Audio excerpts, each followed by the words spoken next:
Sa isang liblib na baryo sa gilid ng bundok, naninirahan si Alina, isang dalagang 19 na taong gulang na kilala sa kanilang lugar bilang masipag at mapag-alaga sa kanyang ina. Bata pa lamang siya nang mamatay ang kanyang ama dahil sa sakit, kaya mula noon ay natuto na siyang maging matatag. Araw-araw, gumigising siya ng maaga upang mangalap ng mga halamang gamot sa gubat, sapagkat iyon ang pangunahing pinagkukunan nila ng kabuhayan. Marami sa kanilang kapitbahay ang lumalapit sa kanya upang humingi ng lunas sa mga simpleng karamdaman. Sa kabila ng kanilang kahirapan, may kasimplehan sa buhay na minamahal ni Alina. Ang pagbangon kasabay ng tilaok ng manok, ang amoy ng bagong lutong kanin sa dapugan, at ang huni ng ibon sa may bukirin. Isang umaga, mas maaga siyang naglakad papasok sa gubat kaysa sa nakasanayan. May kakaibang sigla ang hangin na tila humahaplos sa kanyang balat. Bitbit ang maliit na basket at itak na luma na ngunit matibay pa, naglakad siya papasok sa masukal na bahagi kung saan bihira siyang pumunta. Habang naglalakad, napansin niya ang isang mahina ngunit malinaw na tunog. Isang awit na tila nagmumula sa kailaliman ng kagubatan. Hindi iyon katulad ng mga kantam naririnig niya mula sa kanilang baryo. Ito'y kakaibang himig na may himig na nakakaakit at nakakapanatag ng loob. Napahinto siya at nakinig. Pilit sinusundan ang pinagmumulan ng awit. Sa bawat hakbang niya, mas lalong lumalakas ang liwanag sa paligid. Tila may mga mumunting alitaptap na nagsisiliparan at nagbubuo ng landas para sa kanya.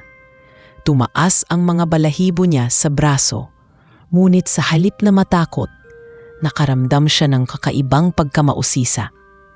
Hindi niya napansin ang oras at lalim ng nilalakaran. Nang lingunin niya ang dinaanan, wala na ang pamilyar na mga puno at daan pabalik. Puro kakaibang mga puno na may makintab na dahon ang nakapaligid sa kanya at ang hangin ay mabango na parang halong bulaklak at ulan. Tinawag niya ang sarili, sinubukang bumalik, ngunit sa bawat pag-ikot niya ay naroon pa rin siya sa parehong lugar. Biglang tumahimik ang paligid, wala na ang mga kuliglig, wala na ang awit. Pumintig ang dibdib niya sa kaba. Sa di kalayuan, may nakita siyang makitid na daan patungo sa isang bukas na espasyo. Pinilit niyang lumapit, umaasang makakakita ng pamilyar na tanawin. Ngunit nang marating niya iyon, bumumad sa kanya ang isang baryong hindi niya pa nakikita sa buong buhay niya. Ang mga bahay ay yari sa kakaibang kahoy at bato na kumikislap sa ilalim ng araw, at may mga ilaw na tila lumulutang sa paligid. Nakakita siya ng ilang nilalang na nyukang tao, ngunit may kakaibang anyo. Ang ilan ay may bahagyang kumikislap na mga mata. Ang iba naman may buhok na tila dumadaloy na tubig. Natigilan siya. Gusto niyang umatras, pero bago pa siya makagalaw, naramdaman niya ang malamig na hangin na tila yumakap sa kanya. May boses na umalingaw-ngaw sa kanyang pandinig, mahina ngunit malinaw, na nagsabing dumating na siya. Napaatras siya sa takot, ngunit napahawak sa dibdib nang makaramdam ng mabilis na tibok ng puso. Hindi niya alam kung saan siya napunta, ngunit batid niyang simula na ito ng pagbabago sa kanyang buhay na hindi na niya mababalikan. Naglakad si Alina ng dahan-dahan papasok sa baryo, hindi pa rin makapaniwala sa mga nakikita. Ang bawat sulok ay tila buhay, mga halaman na namumulaklak kahit walang araw. Mga ibong may makukulay na pakpak na tila sumasayaw sa hangin, at mga punong nakatayo na parang may sariling diwa. Ngunit kasabay ng hiwaga, naramdaman niya rin ang mga matang nakatuon sa kanya. Mula sa mga gilid ng mga bahay, may mga nilalang na sumisilip. Ang ilan ay may mahahabang tainga, ang iba naman may balat na kumikintab na tila may bahid ng pilak. Puno ng pag-aalinlangan at pagtataka ang mga titig nila sa kanya. Isang tao, may narinig siyang bulong mula sa isang nilalang na nakatayo malapit sa bukana ng baryo. Lumabas mula sa isang malaking kubo ang isang matandang engkanto na nakasuot ng mahabang balabal na kulay berde at may hawak na tungkod. Ang mga mata nito ay tila tumatagos sa kaluluwa niya habang sinusuri siya mula ulo hanggang paa. Walang karapatang pumasok ang isang mortal dito, malamig nitong sabi. Kaagad na lumapit ang ilang matitipunong lalaki na may matutulis na sibat na kumikislap sa liwanag. Hinuli nila siya sa magkabilang braso at tila baga dadalhin kung saan. Sandali, hindi ko alam kung paano ako napunta rito. Naligaw lang ako. Mariing pakiusap ni Alina, nagpupumiglas sa pagkakahawak. Ngunit tila walang nakarinig sa kanya. Naroon sa kanilang mga mukha ang takot at galit at isa sa kanila ang nagsabi, kung siya ay isang espiya, dapat nating itapon sa hangganan upang lamunin ng mga halimaw. Nabaling ang atensyon ng lahat sa dulo ng kalsada nang biglang humampas ang malakas na hangin. Mula sa ulap ng alikabok, isang binatang engkanto ang lumitaw. May maitim itong buhok na humahampas sa kanyang balikat at mga matang asul na parang bagyo. Nakasuot siya ng damit na yari sa pinong hibla ng dahon at balat ng hayop at hawak ang isang mahabang sibat na may ukit na runa. Tumigil siya sa harap ng matanda at malamig na tumitig dito.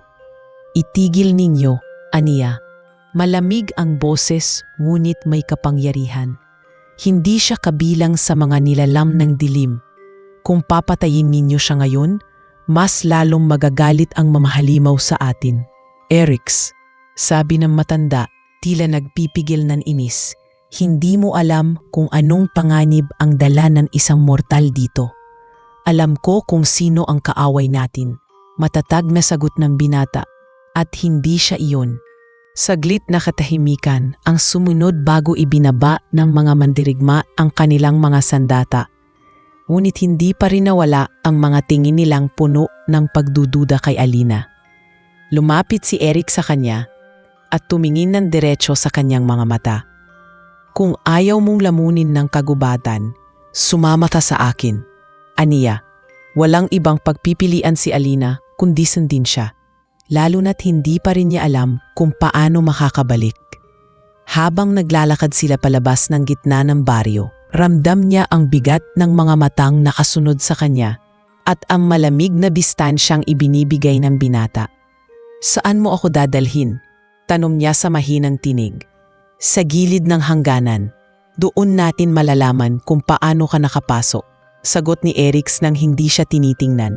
At doon ko rin malalaman kung karapat-dapat ka bang manatili o dapat ka nang ipadala pabalik sa mga nilalang na gutom sa laman ng tao. Napalunok si Alina. Ang kaba sa kanyang dibdib ay unti-unting napapalitan ng takot at pangamba. Hindi pa man niya lubos na nauunawaan kung nasaan siya, malinaw na isa itong lugar na hindi basta para sa mga tulad niya. At ngayon, kasama niya ang isang nilalang na tila hindi niya malaman kung kaaway o kakampi. Tahimik lamang si Alina habang sinusundan si Erix sa makipot na daan patungo sa tinatawag niyang hangganan. Sa bawat hakbang nila, ramdam niya ang kakaibang presensya ng kagubatan sa paligid.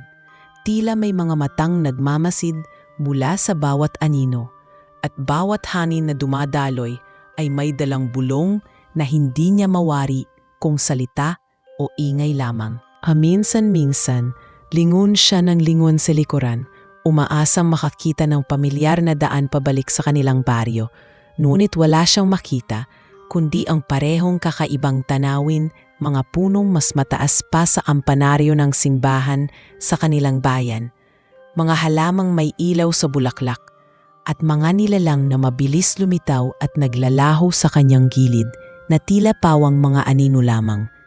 Bakit ba ako pinagdududahan ng lahat dito? Hindi niya napigilang tanungin, bagaman mababa lamang ang kanyang tinig.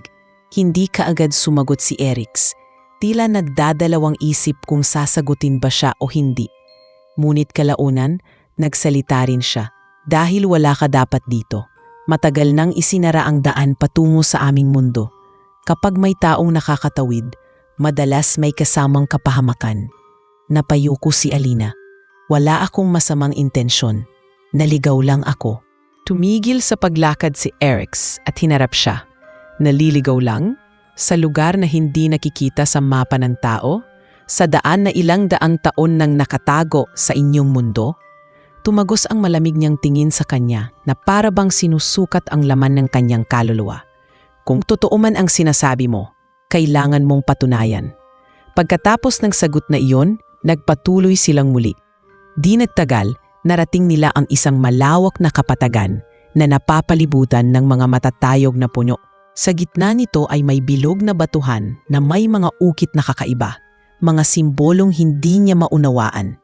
Dito ang hangganan, sabi ni Erix. Dito nasusukat kung may malasakit ka o kung dala mo ang sumpa ng mga nilalang sa dilim. Ago pa man siya makapagsalita, biglang umihip ang malakas na hangin at nagdilim ang paligid. Mula sa mga anino ng kagubatan, lumitaw ang tatlong nilalang na halos ikasigaw ni Alina sa takot. Matataas ang mga ito, may balat na parang balat ng ahas at mga matang kulay pula. Umatunggal ang isa at tumalon papunta sa kanila. Agad kumilos si Erix, iniikot ang sibat at tinamaan ito sa gitna ng dibdib. Manatili ka sa loob ng bilog, sigaw niya habang nakikipaglaban sa dalawa pa. Ngunit nang isa sa mga halimaw ang nakalapit kay Alina, natagpuan niya ang sarili niyang kinuha ang maliit na pouch ng halamang gamot sa anyang baywang. Hindi niya alam kung bakit iyon ang naisip niyang gawin. Ngunit agad niyang dinurog ang isang dahon at itinapon sa halimaw. Nagulat siya nang biglang umurong ang nilalang, sumisigaw na parang nasusunog, bago tuluyang naglaho sa usok. Napatitig si Eric sa kanya, bahagyang nagulat, ngunit hindi na nagsalita pa. Natapos ang laban at bumalik ang liwanag sa paligid. Huminga siya ng malalim at nilapitan si Alina. Hindi lahat ng mortal ay nagtataglay ng ganyang kaalaman. Saan mo natutunan yan? Sa aking ina. Maingat yang sagot. Tinuruan niya akong gumamit ng mga halamang gamot para lamang sa simpleng sakit. Tumahimik si Eric sandali, saka muling nagsalita. Mas mahinahon ngayon. Marahil hindi ka basta naligaw. Pero hindi pa rin ako kumbinsido kung dapat kitang pagkatiwalaan. Tumiin siya sa malayo, tila may iniisip na mabigat. Kailangan kang manatili sa baryo, ngunit maghanda ka dahil hindi lahat doon ay matutuwa na nandyan ka. At hindi lahat ng tumitingin sa iyo ay kaibigan. Sa unang pagkakataon mula nang makarating siya sa lugar na iyon, naramdaman ni Alina ang bahagyang pag-asa. Maaaring malamig pa rin ang pakikitungo ni Erix, ngunit may isang bagay sa mga mata nito na nagsasabing hindi siya nag-iisa. Ngunit kasabay nito, may kirot ng kaba sa kanyang dibdib, isang pakiramdam na mas marami pang panganib ang darating at ang pagtitiwala ng iisang nilalang ay maaaring hindi sapat para siya'y makaligtas. Pagbalik nila ni Eric sa baryo, sinalubong sila ng malamlam na mga tingin. Naroroon pa rin ang pagdududa sa mga mata ng mga engkanto, lalo na nang makita nilang buo si Alina at tila walang galos. May ilan pang nagbubulong-bulungan habang sila'y dumaraan at ramdam ni Alina ang bigat ng mga salitang hindi man niya naririnig ng malinaw. Ngunit walang nagsalita ng direkta dahil kasama niya si Erix at tila may kapangyarihan ang presensya ng binata na nagpapatahimik sa lahat. Inihatid siya ni Erix sa isang maliit na kubo sa may gilid ng baryo. Dito ka muna mananatili. Aniya, malamig pa rin, ngunit hindi na kasing talim ng kanina ang boses niya. Hindi ka ligtas kung saan-saan ka lang gagala. May bantay sa labas para hindi ka mapahamak. Napalingon si Alina sa binata at marahang tumango. Salamat, maikli niyang tugon. Hindi na ito sumagot at agad na lumisan. Mag-isa sa loob ng kubo, napaupong si Alina sa sahig na yari sa makinis na kahoy. Pinakiramdaman niya ang paligid. Bagaman ligtas, may pakiramdam siyang parang nakakulong. Napahawak siya sa maliit na pouch ng mga halamang gamot na dala pa rin niya. Ito lamang ang bagay na nagpapaalala sa kanya ng sariling mundo. Napatitig siya sa pintuan. iniisip kung paano makakatakas palabas ng lugar na iyon. Ngunit bago pa siya makapagpasya, biglang bumukas ang pinto at pumasok ang isang matandang engkantada na may dalang mangkok ng pagkain. Hindi lahat dito ay sang-ayon na manatili ka, mahinahong sabi ng matanda habang inilalapag ang mangkok sa mesa. Ngunit hindi lahat ay kaaway mo. Tumingin ito sa kanya at sa unang pagkakataon mula nang dumating siya, nakaramdam siya ng init mula sa isang nilalang doon. Ako si Amara. Noon pa man ay alam kong darating ang isang tulad mo. Ang tanong kung paano ka ginamit ng kapalaran. Naguguluhan si Alina. Anong ibig ninyong sabihin? Tanong niya. Ngunit bago pa makasagot si Amara, may malakas na kalabog sa labas. Sumilip sila sa bintana at nakita ang mga bantay na nagsisigawan. Mula sa malayo, may usok na tumataas sa bahagi ng kagubatan. Pumasok muli si Erix, na yon ay may dalang sandata at nakakunot ang noo. Nakita ng mga espiya ang mga nilalang ng dilim. Nagsisimula na silang mag-ipon ng lakas para sumalakay. Natigilan si Alina at mabilis na bumilis ang tibok ng kanyang puso. Anong mangyayari kung magtagumpay sila? Hindi kaagad sumagot si Erix, ngunit tumingin siya sa kanya ng matalim. Kung bumagsak ang baryong ito, hindi lang kami ang mawawala, pati ang ugnayan ng inyong mundo at sa amin ay mapuputol. Kapag nangyari iyon, lahat ng dilim na kinatatakutan ng tao sa inyong mundo, magigising. Napalunok si Alina sa bigat ng narinig. Noon lamang niya lubos na naunawaan kung gaano kabigat ang sitwasyon. Hindi na lamang ito tungkol sa kanyang buhay o sa pag-uwi niya. May mas malaki pa siyang ginagalawan na yon. Isang laban na maaaring magpabago sa dalawang mundo. Habang pinagmamasdan niya si Erix na naghahanda para sa darating na digmaan, naramdaman niyang may parte sa kanya na gustong tumulong, ngunit may bahagi rin na natatakot. At sa pagitan ng dalawang damdaming iyon, isang bagay ang malinaw.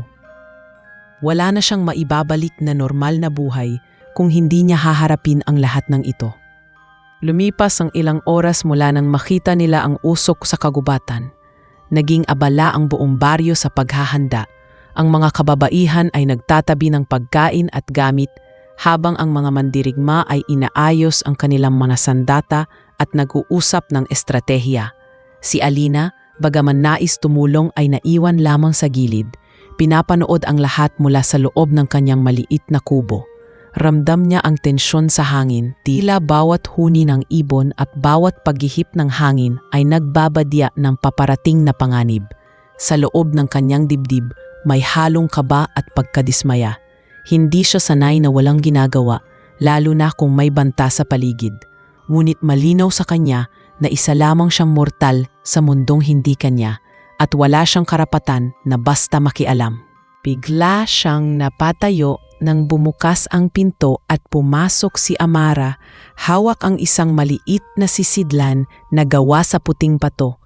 Dalhin mo ito, sabi ng matanda at iniabot sa kanya. Ano ito? Tanong ni Alina. Proteksyon. Hindi ka pa handa makipaglaban tulad nila, ngunit maaari kang magtanggol kung sakali. Iyan ay may kapangyarihang pansamantalang magtago sa anino ng kagubatan. Napatingin si Alina kay Amara, bakas sa kanyang mga mata ang pasasalamat. Bakit ninyo ako tinutulungan? Mahinahong tanong niya. Saglit nang ngumiti si Amara. Dahil minsan, ang mga taong hindi bahagi ng ating mundo ang may kakayahang baguhin ito. Sa labas, narinig nila ang malakas na tunog ng tambol. Hudyat na paparating na ang panganib. Lumabas si Alina at nakita si Eric sa gitna ng liwasan. Nakasuot ng sandata at hawak ang kanyang sibat na tila may sariling liwanag. Nakapalibot sa kanya ang mga mandirigma at tila naghihintay ng kanyang utos. Panatilihin ang depensa sa silangan at timog. Utos ni Eric, matatag at walang bahid ng takot sa kanyang boses. Huwag hahayaang makapasok sa loob. Kapag bumagsak ang unang harang, umatras at ipagtanggol ang sentro ng baryo. Pagkatapos ay tumingin siya sa paligid at napatingin kay Alina. Saglit na nagtagpo ang kanilang mga mata bago siya tumalikod at nanguna patungo sa hangganan. Sumunod si Alina hanggang sa gilid ng baryo kung saan tanaw na niya ang dilim na dumarating mula sa kagubatan. Mula sa malayo, may mga aninong gumagalaw, mabibigat ang mga hakbang at ang lupa ay tila nanginginig sa bawat lapit nila. Nang lumabas ang mga halimaw mula sa kadiliman, napasinghap si Alina. Mas nakakatakot ang mga ito kaysa sa nakita niya kanina. Mas malalaki, may mahahabang pangil at mga matang kumikislap na pula.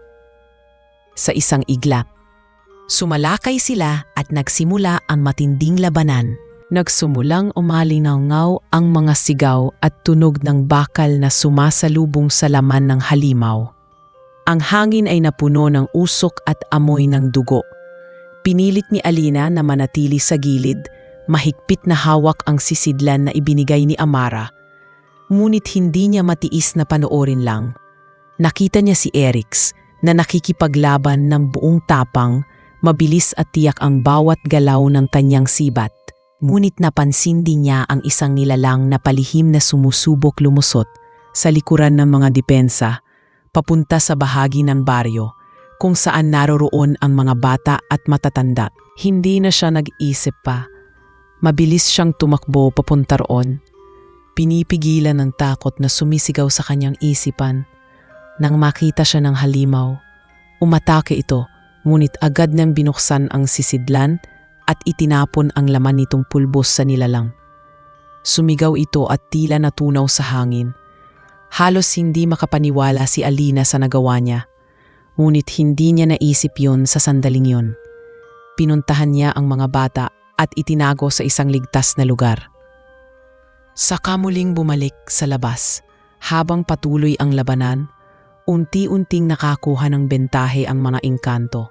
Sa tulong ng kanilang mahika at armas, napigil nila ang paglusob ng mga halimaw.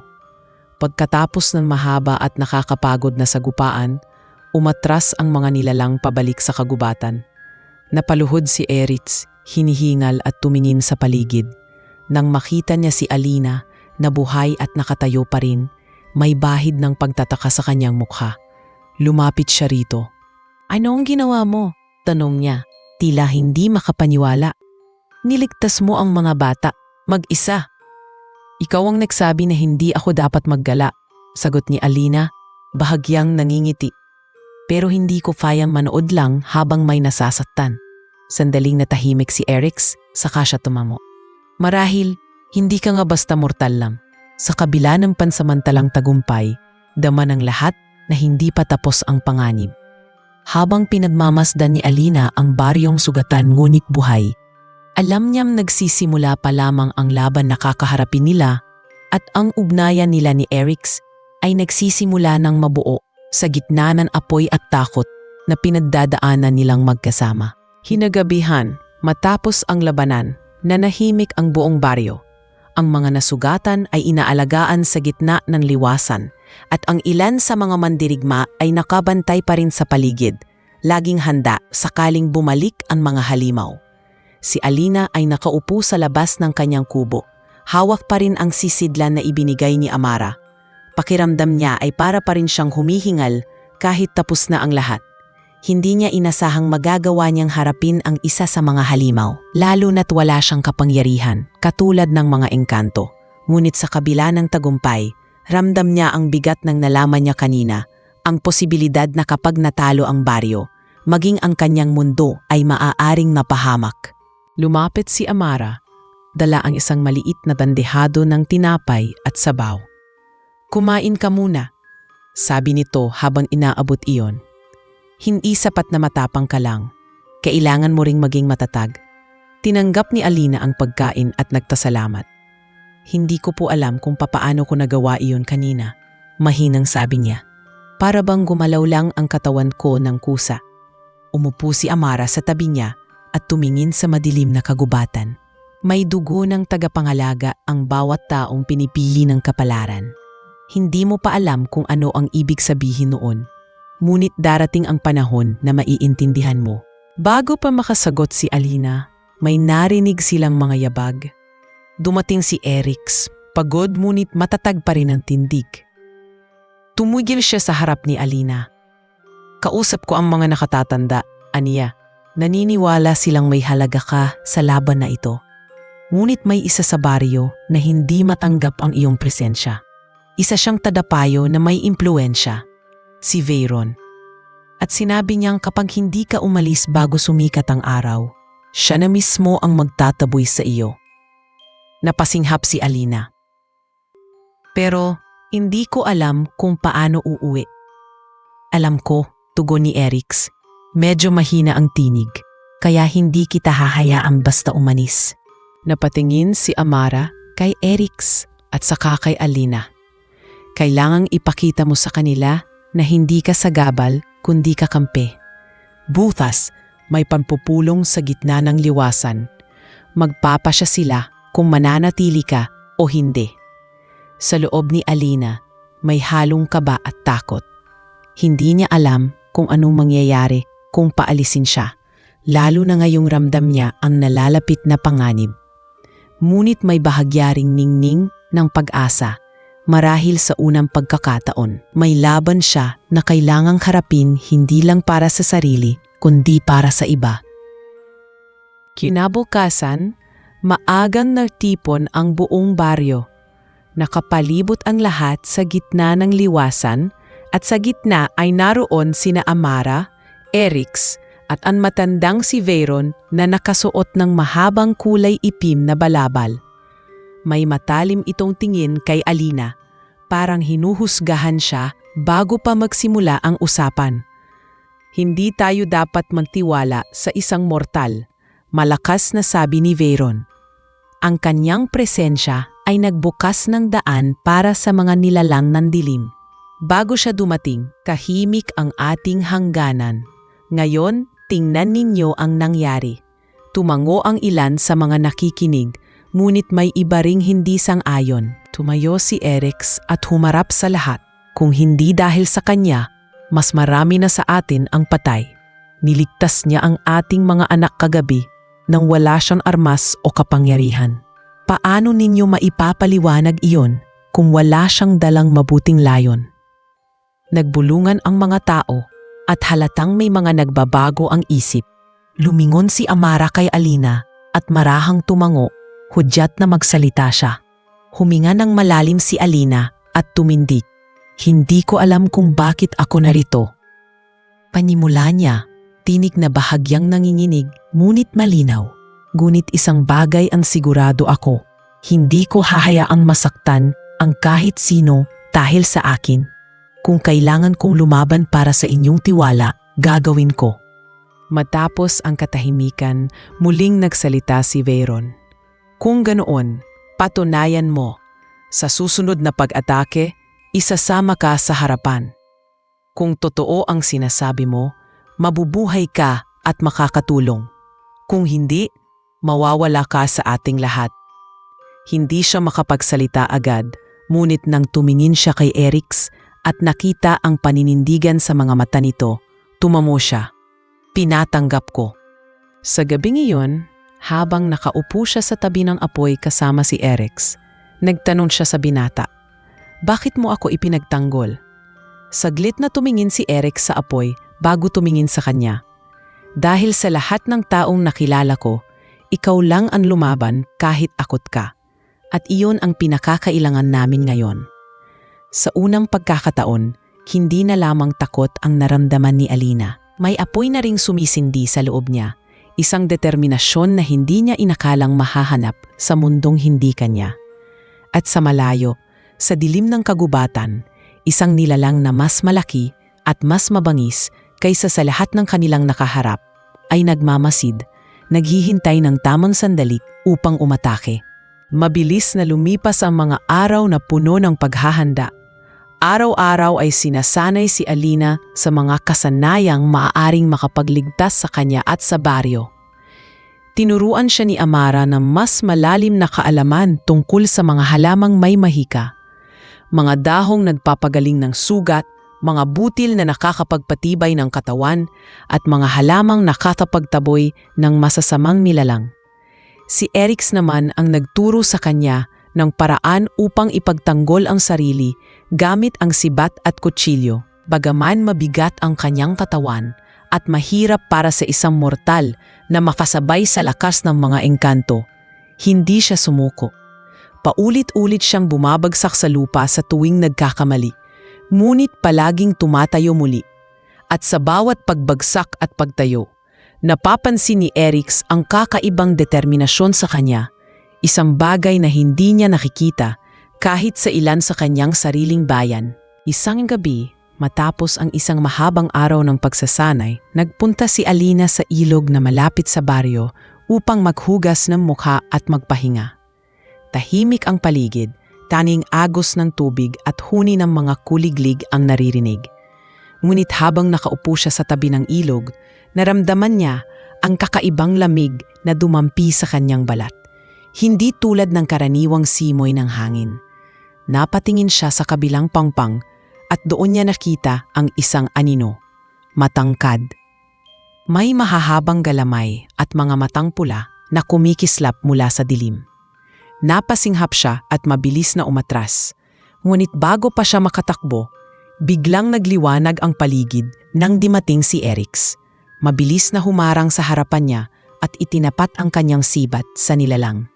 "Lumabas ka sa anino kung may tapang ka," malamig na sabi ni Erix. Ngunit hindi gumalaw ang nilalang. Sa halip, nagsalita ito sa tinig na parang nagmumula sa ilalim ng lupa. "Hindi niyo ako mapipigilan. Ang mortal na iyan ang magiging susi ng pagbagsak ninyo." Pagkasabi noon, naglaho ang nilalang na parang usok. Nanatiling nakahawak si Alina sa braso ni Erix. Ramdam ang panginginig ng kanyang katawan. "Ano iyon?" tanong niya. Halos hindi mailabas ang boses. "Isang anino ng dilim," tugon ni Erix, nakatingin pa rin sa direksyon kung saan naglaho ang nilalang. "At tama siya sa isang bagay, ikaw ang susi, pero hindi kung paano nila iniisip. Kung papayagan mong lamunin ka ng takot, sila ang mananalo. Pero kung tatayo ka kasama namin, may pag-asa pa." Mula sa gabing iyon, naging masigla pa ang kanyang pagsasanay. Ngunit kasabay nito ay tumindi rin ang pag-aalala niya. Sa tuwing ipipikit niya ang kanyang mga mata, nakikita niya ang matang pula ng nilalang at naririnig ang tinig nito na parang sumpa. Sa kabila nito, hindi siya umatras. Natutunan niyang gawing lakas ang takot. At bawat aral na natutunan niya mula kina Amara at Erix ay nagiging sandata laban sa panghihina ng loob. Dumating ang araw ng pagpupulong ng mga nakatatanda ng baryo. Nasa gitna ng liwasan ang lahat at si Veron ay muling nagsalita. Ngayon ay mas mariin pa. Malapit na ang huling pag-atake. Ang tanong, handa ba tayong isugal ang lahat sa presensya ng isang mortal?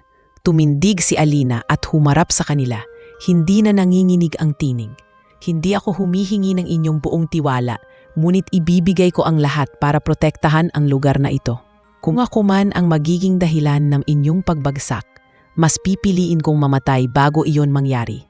Natahimik ang lahat sa kanyang sinabi, at sa unang pagkakataon, nakita niya sa mga mata ng ilan na may paggalang na silang ibinibigay sa kanya.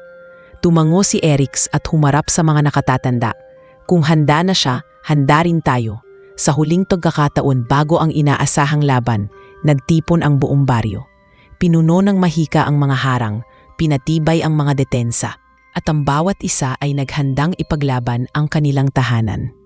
Sa gitna ng paghahandang iyon, nakaupo si Alina sa tabi ng apoy, habang pinagmamasdan si Erix na inaayos ang kanyang sandata. Lumapit siya rito at mahinang nagsabi, "Natakot ako kanina, noong nasa ilog tayo, pero nang makita kitang humarap sa dilim, naisip ko, kaya ko ring lumaban. Hindi ko alam kung bakit ako narito, pero alam ko na ngayon kung saan ako lalaban."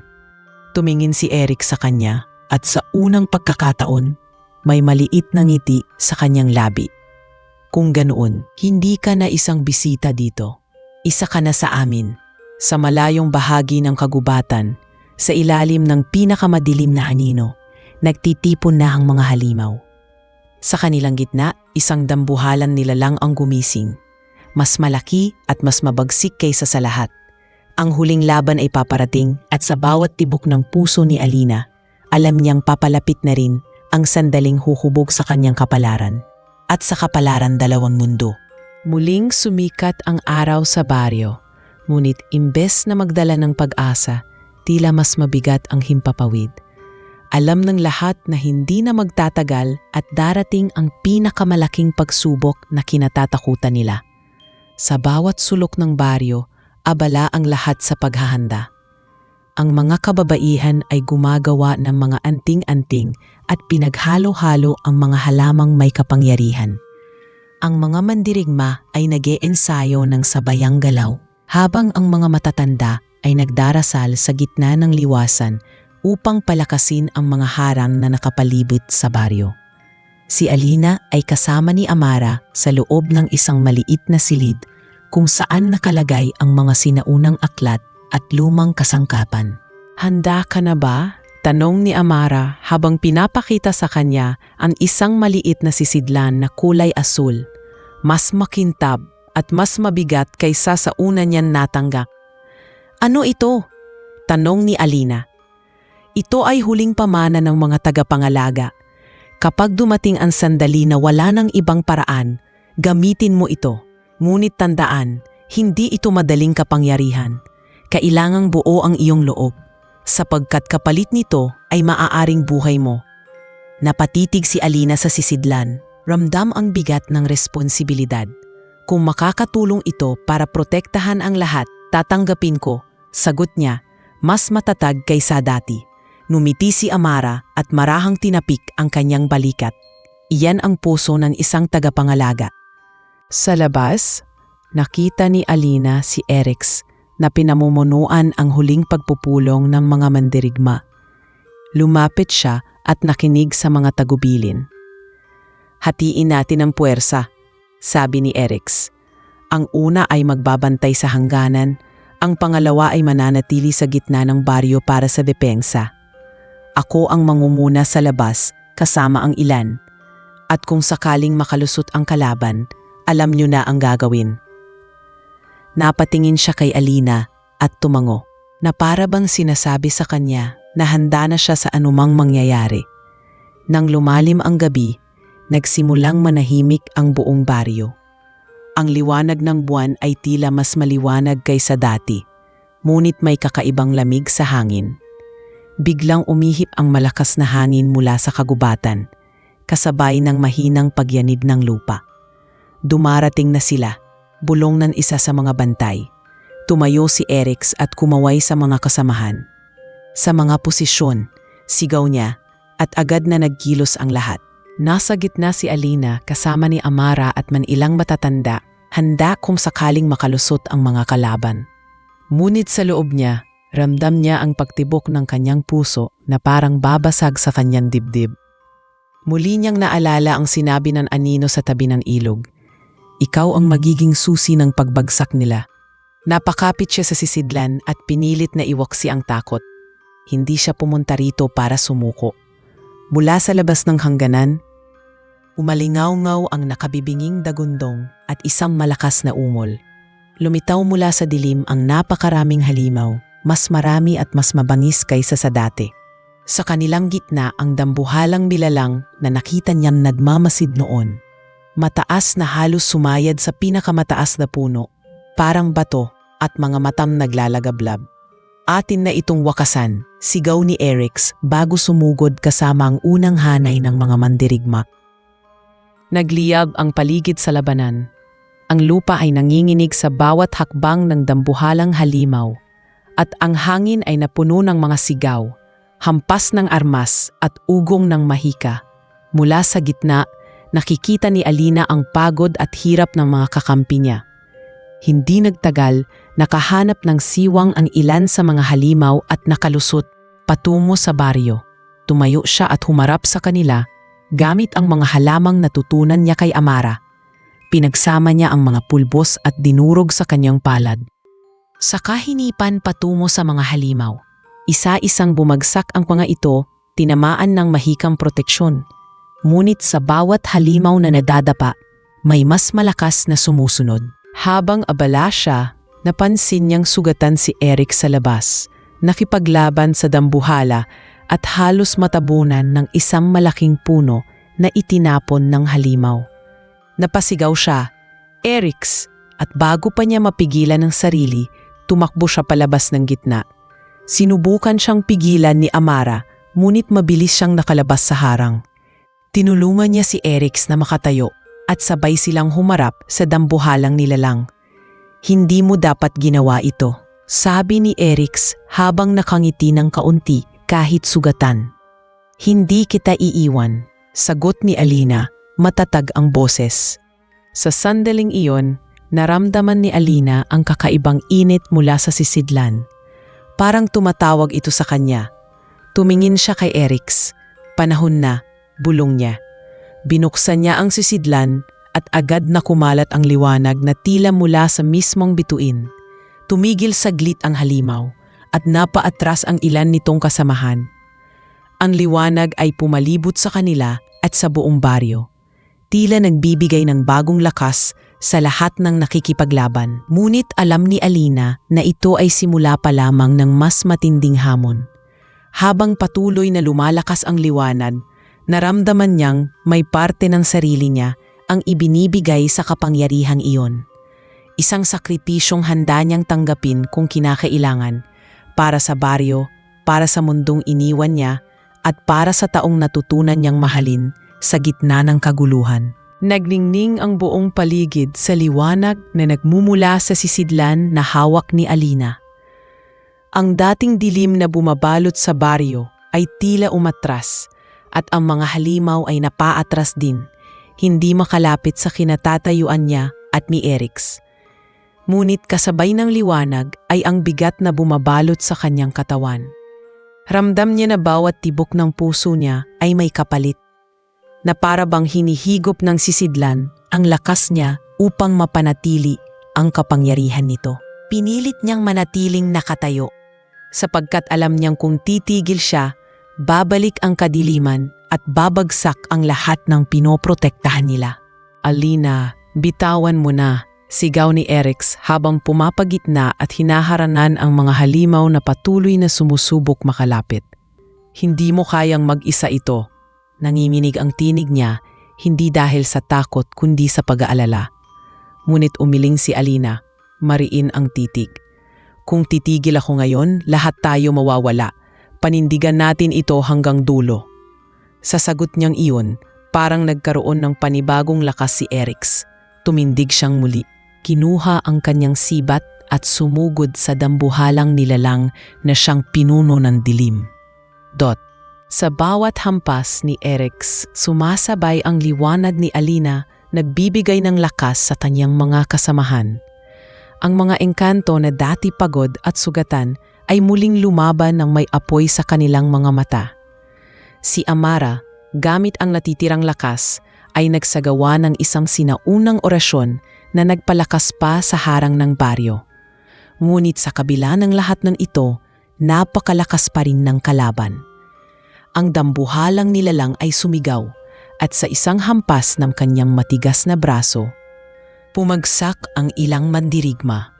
Napahinto si Alina at napatingin sa kanila, ramdam ang kirot ng pagkatalo sa kabila ng pagsisikap. "Hindi sapat ang ginagawa ko," bulong niya sa sarili, halos mawala ng pag-asa. Biglang lumapit si Amara mula sa likod at hinawakan ang kanyang kamay. "Hindi ka nag-iisa, Alina.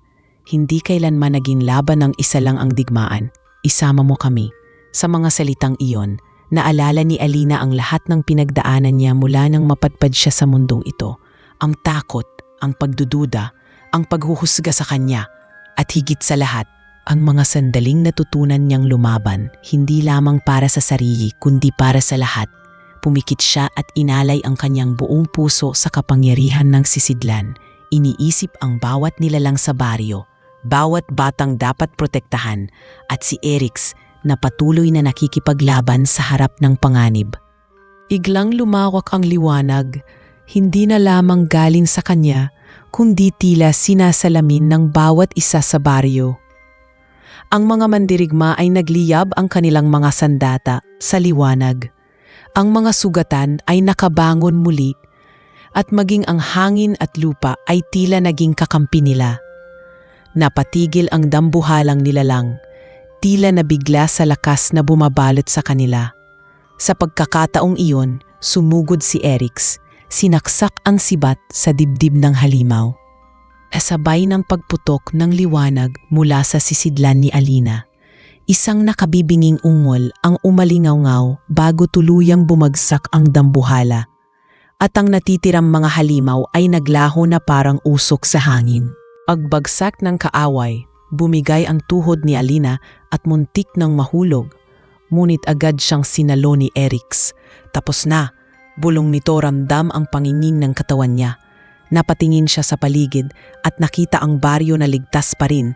Ang mga tao ay buhay at nagtitinginan sa kanya na may paggalang at pasasalamat. May ilan pang lumapit at yumuko sa harap niya. Isang kilos ng pagkilala na hindi niya inasahan kailanman. Ngunit sa kabila ng tagumpay, ramdam ni Alina na hindi patapos ang lahat.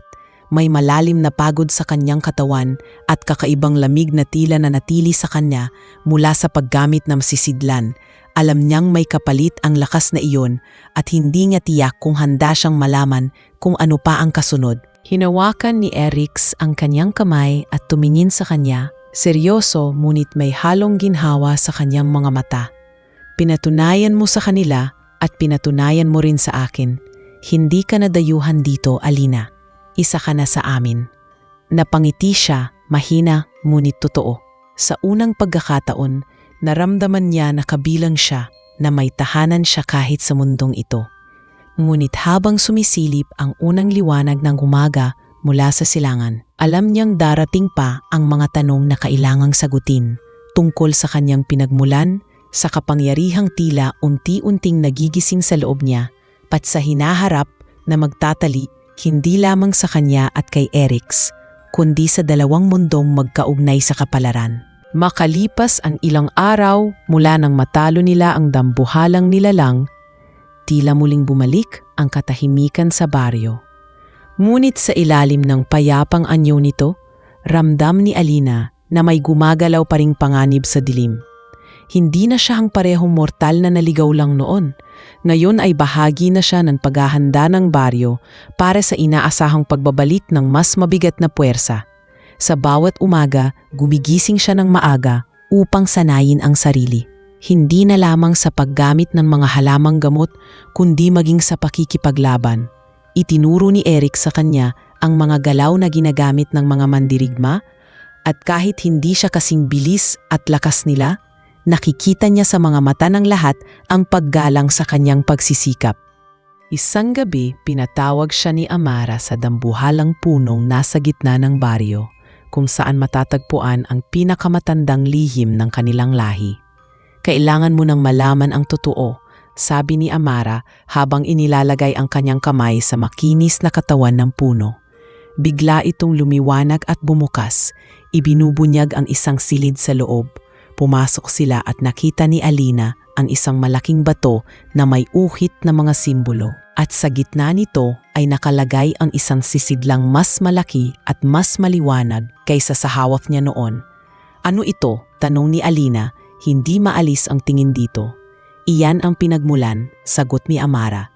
Dito nagmumula ang kapangyarihan na nagtatanggol sa aming mundo at sa inyong mundo. At iyan din ang dahilan kung bakit ikaw ay nakarating dito. Nagulat si Alina. Ako? Bakit ako? Huminga ng malalim si Amara bago nagsalita muli.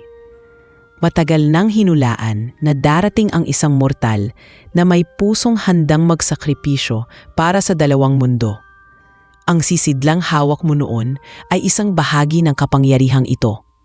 Ngunit tandaan, kapag dumating ang huling laban, ikaw ang magiging daluyan ng lakas na magwawakas sa dilim o magbubukas sa kanila ng pinto upang lamunin ang lahat. Napayuho si Alina. Ramdam ang bigat ng kanyang natuklasan. Kung ganoon, baka totoo ang sinabi ng nilalang noon na ako ang magiging susi ng pagbagsak ninyo. Lumapit si Erix na tahimik lang palang nakasunod sa kanila mula pa kanina. Hindi ako naniniwala na kapahamakan ka, sabi niya habang tinitingnan si Alina ng diretso sa mga mata. Ikaw ang dahilan kung bakit buhay pa kami ngayon. At kapag dumating ang huling laban, Lalaban tayo ng magkasama. Ngunit hindi lahat ay sumasang-ayon. Kinabukasan, muling nagtipon ang buong baryo para sa isang mahalagang pagpupulong. Naroon si Veyron, ang matandang tagapayo na dati ng tutol sa presensya ni Alina. Huntayong bulag, anya sa harap ng lahat. Kung totoo ang hula, isa siyang panganib. Kung siya ang magiging daluyan ng kapangyarihan ng pinagmulan, paano kung siya ay mahulog sa kamay ng dilim? Hindi ba't mas delikado yon? May ilan sa mga nakikinig na napayuko, halatang natatakot. Ngunit bago pa lumala ang takot, tumindig si Alina at nagsalita. Hindi na nanginginig ang boses. Oo, maaaring tama ka. Maaari akong maging panganib. Ngunit sa ngayon nandito ako, lumalaban kasama ninyo, at hindi ko papayagang maging dahilan ng pagbagsak natin. Kung may paraan para maprotektahan ang pinagmulan, ituturo ninyo sa akin at gagawin ko. Tumahimik ang lahat. Si Amara ang unang tumango. May paraan, isang ritual ng pagbubuklod. Kapag ginawa ito, ang kapangyarihan ng pinagmulan ay mahahati sa lahat ng narito at walang sino mang pwedeng gumamit nito ng mag-isa, kahit ikaw. Nagkaingay ng bahagya sa pagpupulong, ngunit napawi iyon nang magsalita si Erix. Kung iyon ang magbibigay ng lakas sa atin at magtatali sa ating pagkakaisa, gawin natin. Sumunod na gabi, naganap ang ritual. Nagtipon ang lahat sa paligid ng punong liwanag. Isa-isa silang humawak sa puno habang binibigkas ni Amara ang sinaunang panalangin. Sa huling bahagi, si Alina ang lumapit at ipinatong ang kanyang mga palad sa pinagmilan. Biglang umalpas ang liwanag, dumaloy sa kanyang katawan at kumalat sa bawat isa sa baryo. Ramdam niya ang koneksyon sa kanila, ang bawat tibok ng puso nila na sumasabay sa kanya. Ngunit kasabay nito, may kakaibang aninong sumiklab sa malayo, isang puwersang mas mabagsik kaysa sa lahat ng kanilang nakalaban. Habang lumalakas ang liwanag ng pinagmulan, lalo ring nagiging malinaw sa kanya ang papalapit na panganib. Sa kanyang isipan, iisang bagay ang sigurado. Ang susunod na laban ang magtatakda kung magkakaroon pa sila ng bukas. Mula nang matapos ang ritual ng pagbubuklod, tila naging isa ang tibok ng baryo. Ramdam ni Alina ang koneksyon sa bawat isa, na para bang may nakapaloob na tali ng lakas at tiwala sa pagitan nila. Ngunit kasabay ng lakas na iyon ay ang malinaw na babala na dumarating sa kanyang isipan tuwing pinipikit niya ang kanyang mga mata. Isang nilalang na nababalot ng kadiliman, mas malaki at mas mabagsik kaysa sa lahat ng nakaharap nila. Tuwing sumasagi ito sa kanyang isip, parang may malamig na kamay na humahaplos sa kanyang batok. At alam niyang hindi naman tatagal bago ito dumating. Kinabukasan, maagang nagtipon ang lahat ng mandirigma. Nakaharap sila kay Erix na matatag ang tindig, bagaman halata ang bigat sa kanyang mga balikat.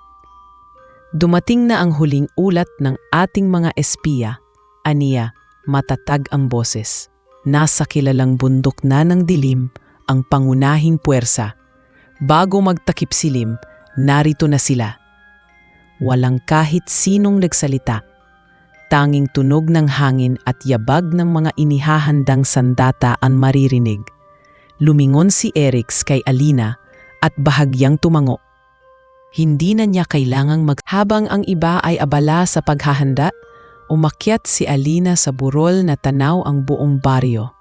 Doon niya nakita kung gaano kahalaga ang laban na ito. Sa ibaba, may mga bata na nagtatago na sa ligtas na lagusan na itinayo nila.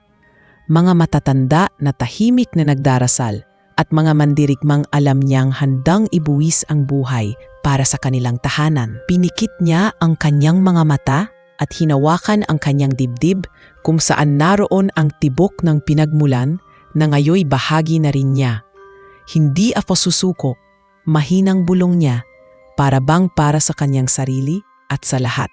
Sa pagsapit ng dapit hapon, dumilim ang paligid na tila hinigop ng isang itim na ulap mula sa bundok ng dilim.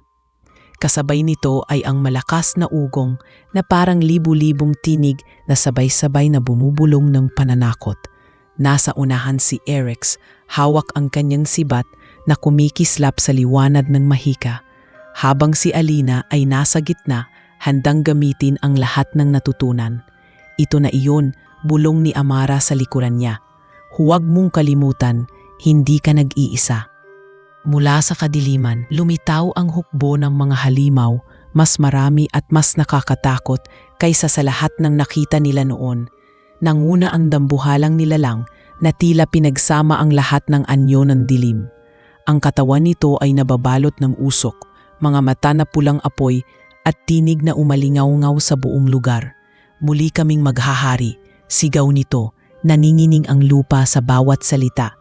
At kayo, mga abang nilalang ay mawawala sa kasaysayan. Sa unang hampas ng nilalang, bumagsak ang mga punong nakapaligid sa hangganan ng baryo. Agad na sumugod ang mga mandirigma at nagsimula ang pinakamatinding labanan na naranasan ng lahat. Si Erix ay lumaban sa unahan, bawat galaw ay parang bagyo, habang si Alina ay nakapwesto sa gitna. Pinapalakas ang depensa gamit ang koneksyon ng pinagmulan. Sa bawat sigaw niya, kumakalat ang lakas sa kanilang lahat. Nagpapagaling sa sugatan at nagpapalakas ng loob ng nanghihina. Ngunit hindi naging madali ang lahat. Isa-isang bumabagsak ang ilan nilang kasama sa lakas ng kaaway at tila walang katapusan ang agos ng mga halimam. Dumating ang sandali na mismong dambuhalang pinuno ng dilim ay nakalapit na sa kanila, winasak ang kanilang unang harang. Tumigil ito sa harap ni na Erix at Alina. Ikaw, tinig nito kay Alina, ang hinulaang sisira sa inyong mundo. Sumama ka sa akin at ililigtas ko ang mga ito. Napahinto siya. Ramdam ang panlilinlang sa tinig ng nilalang. Sandaling sumagi sa kanyang isip na kung susuko siya, maaaring matapos na ang lahat. Ngunit agad niyang naalala ang mga batang nakangiti sa kanya kanina, ang baryong kumupkop sa kanya at si Erix na nakatayo sa harap niya, handang ibuwis ang buhay para sa kanila. Hindi ako kailanman magiging kabahagi ng kadiliman mo. Matatag niyang sagot. Dito ako lalaban.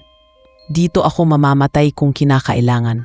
Isang sigaw ang binitawan ng nilalang at sumugod, at kasabay nito'y tumindig si Alina, kumapit sa lakas ng pinagmulan at sa lahat ng pusong nakatali sa kanya. Sa isang iglap, sumilakbo ang liwanag mula sa kanya at sa buong baryo. Naglaban ang dilim at liwanag sa isang huling pagyanig ng lupa at alam ng lahat na ito na ang sandaling magtatakda kung sino ang mananaig. Ang dilim na matagal nang nagtatago sa anino o ang liwanag na unti-unting natutong lumaban sa gitna ng takot. Nag-uamapaw ang liwanag mula sa baryo, sumasalubong sa umaagos na dilim na pilit sumasakop sa lahat. Ramdam ni Alina ang matinding enerhiya na dumadaloy sa kanyang katawan, tila bumabalot sa bawat hibla ng kanyang pagkatao. Kasama nito ang bigat na halos hindi na niya kayanin, ngunit hindi siya nagpatinag. Sa kanyang paligid, nakikita niya ang mga mandirigmang muling tumatayo, muling lumalaban, na parabang ang kanilang lakas ay konektado na rin sa kanya. Naririnig niya ang tinig ni Erix, matatag at malinaw kahit sa gitna ng kaguluhan. Alina, kaya natin ito, huwag kang bibitaw. Sumagot siya sa pamamagitan ng mas malakas pang liwanag, isang tugon ng puso at hindi lamang ng salita. Ang dambuhalang nilalang ng dilim ay sumugod muli, yumanig ang lupa sa bawat hakbang nito. Itinaas ni Erix ang kanyang sibat at sinalubong ito, habang si Alina ay nakapikit at ibinuhos ang natitirang lakas mula sa pinagmulan. Sa sandaling iyon nakakita siya ng mga alaala, ang araw na naligaw siya sa kagubatan, ang unang beses na pinagtanggol siya ni Erix laban sa kanyang sariling bayan, ang mga ngiting ibinigay ng mga batang nailigtas niya, at ang tiwala na ibinigay sa kanya ng baryong minsan ay tumutol sa kanyang presensya. Lahat ng iyon ay nagsanib sa loob niya, lumilikha ng isang apoy na hindi kayang patayin ng takot. Isang matinis na sigaw mula sa nilalang ang umalingaw ng tamaan ito ng pinagsamang lakas ni Alina at Erix. Ang liwanag ay bumaon sa katawan ng halimaw, binubura ang kadilimang bumabalot dito. Isa-isa ang mga halimaw na kasama nito ay nagsimulang maglaho, parang usok na tinatangay ng hangin. Hanggang sa ang dambuhala na lamang ang natira, patuloy na pumupiglas ngunit unti-unting napapawi. Sa huling pagkakataon, binuksan ni Alina ang kanyang mga mata at sinabi, "Wala nang lugar para sa kadiliman dito." Sa isang malakas na pagsabog ng liwanag, tuluyang nawala ang nilalang. At kasabay nito ang lahat ng anino na bumabalot sa kanilang mundo. Nagbalik ang katahimikan. Wala na ang sigaw ng laban. Wala na ang ugong ng kadiliman. Sa halip, naririnig niya ang mga huni ng ibon at ang pag-ihip ng hangin na tila bumabalik sa dati. Bumagsak si Alina sa lupa. Pagod at halos mawalan ng malay. Agad siyang sinalo ni Erix, mahigpit ngunit maingat, at naramdaman niya ang tibok ng kanyang puso na mabilis ngunit buhay. Tapos na, bulong nito habang pinipigilan ang panginginig ng kanyang boses. "Naligtas tayo. Salamat sa iyo." Unti-unting naglakad ang mga taga-baryo papalapit. Ilan ay sugatan, ngunit buhay. At isa-isa silang yumuko kay Alina at kay Erix. Hindi na siya ang dayuhan sa kanilang paningin. Siya na ang dahilan kung bakit muli silang may kinabukasan. Lumapit si Amara, hawak ang kanyang tungkod at ngumiti. Ang hinulaang darating ay hindi isang sumpa, kundi isang biyaya. May bagong pag-asa tayong lahat. Sa mga sumunod na araw, nagsimulang bumangon muli ang baryo.